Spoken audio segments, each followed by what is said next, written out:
आपके ख्याल में इंतखाबात कौन जीतेगा? कहा तो ये जा रहा है कि मोदी सरकार जो है वो पहले की तरह, जो कि निज़ाम सिस्टम उनके पास है, और इंटरनेशनल सियासत भी ये कहती है कि मोदी मोदी को जितवाया जाए। तो आपके ख्याल में कौन जीतेगा इंतखाबात? देखिए जी, इंडिया में जो सिचुएशन है वो पाकिस्तान और दुनिया के दूसरे ममालिक से बहुत मुख्तलिफ है। हम्म। इंडिया में हमेशा से वो जो उनकी हिंदुत्व की पार्टियां हैं, हम्म। जो उनकी सिंह परिवार जिसको कहा जाता है, हम्म। यानी इंतहा पसंद हिंदू जो दुनिया में किसी दूसरे को जीने का हक देने के लिए तैयार नहीं है, जिन्होंने हम्म। अपने ही बाबा कौम को इसलिए कर्नल कर दिया गोडसे ने कि वो पाकिस्तान के हक की बात क्यों कर रहा है। हम्म। ये लोग इंडिया की इस्टेब्लिशमेंट में हर जगह पे छाए हुए हैं। हम्म। रॉ हो, इंडियन फौज हो, इंडियन डिफेंस मिनिस्ट्री है, इंडियन फॉरेन ऑफिस है, हम्म। ये हर जगह पे इन लोगों का तसल्लुत पहले दिन से, यानी 47 से ही इन हम्म। लोगों का तसल्लुत कायम था।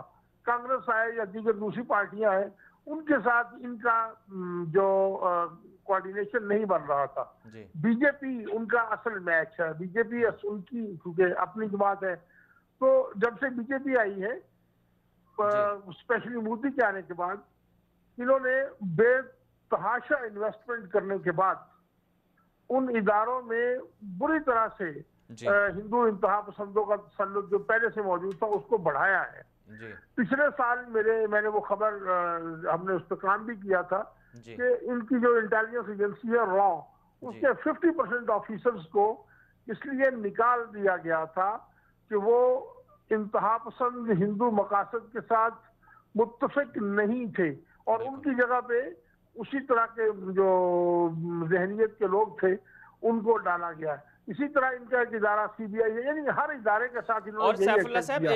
एक जो खबर आज एक रिपोर्ट सामने आई है जो मेरी नज़र से गुजरी, के 33% से ज्यादा लोग जो भारतीय कौमी असम्बली में हैं, भारतीय जनता पार्टी के जो लोग थे, वो क्रिमिनल केसेस में मुलव्वस हैं, यानी कि दहशतगर्द या इसी तरह से फौजदारी मुकदमात जिनके ऊपर कायम हैं, वो एमएनए या वहाँ के कौमी असम्बली के मेंबर बनते हैं, सियासत में आए हुए हैं। जी जी, ये बात दुरुस्त है। ये पिछली असेंबली में भी ऐसा ही था। इस पर उनका रेशो बड़ा है, और ये जो अगले इलेक्शन होने जा रहे हैं जी। उनमें जिन लोगों को इन्होंने मैदान में उतारा है वो तादाद में 50% से भी ज्यादा बढ़ जाती है, हम्म। क्योंकि ये हैं तो वही क्रिमिनल गैंग्स है जिनको अटैक करते हैं।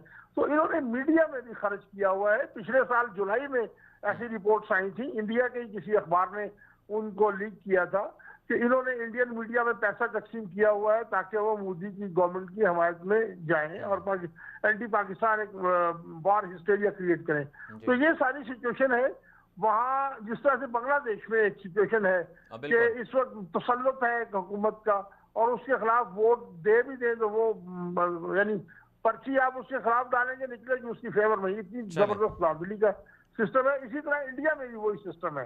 जी। और फिर इंटरनेशनल जो इस्टेब्लिशमेंट है, सीआईए है या इसराइल है, उनकी भी फेवर में यही है कि मोदी आए। बिल्कुल। तो इसलिए हालात तो मोदी के लिए ही साजगार है, लेकिन मैं नहीं समझता कि ये पहले की तरह कोई बहुत बड़ी अक्सरियत लेके आएगा। इस वक्त बहुत सारे इलाकों में कुछ और तरह का मिजाज भी पाया जाता है। जी। हो सकता है कि वहां से कुछ दूसरे लोग भी इलेक्शन जीत चलें जाए। सैफुल्ला और साहब। स्पेशली जो पाकिस्तान के साथ, एक जुमला जी। कहूंगा, स्पेशली जो पाकिस्तान के साथ इन्होंने वारदात की और जवाबी तौर पे पाकिस्तान ने इनको धूल चटा दी अल्हम्दुलिल्लाह, जी। उसके असरात आएंगे मोदी पे, और उसके मोदी को लेने के देने पड़ेंगे इंशाल्लाह।